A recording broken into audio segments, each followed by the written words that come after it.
10 წლეულების განმავლობაში თრიალეთი ყელში ყავდა ყველა ხელისუფლებას გაჩხერილი მისი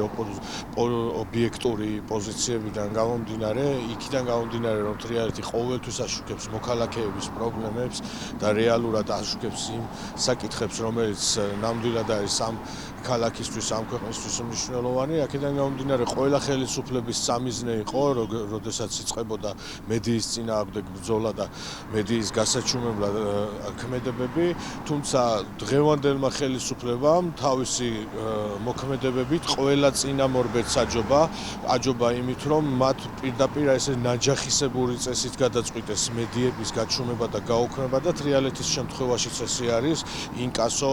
სხვადასხვა საგადასახადო ხელოვნურად შექმნილი პასუხისმგებლობები და ვალდებულებები, რაც ტელევიზიას უქმნის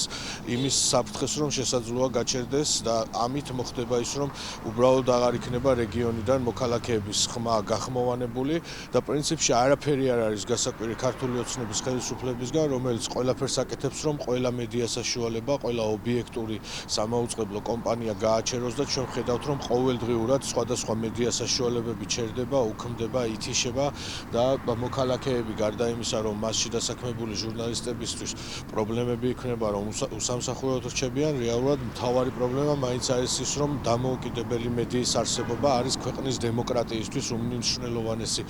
დარტყმა. აქედან გამომდინარე, ხელისუფლების საწინააღმდეგოდ მოქალაქეებს გვაქვს ერთადერთი შესაძლებლობა ვიყოთ ერთიანები, ვიყოთ სოლიდარულები, ვიყოთ პრინციპულები და არ მივცეთ საშუალება ქართული ოცნების მოძალადე ავტორიტარულ რუსულ რეჟიმს გააუქმოს კიდევ ერთი მედია საშუალება. ჩემი სოლიდარობა თრიალეთს.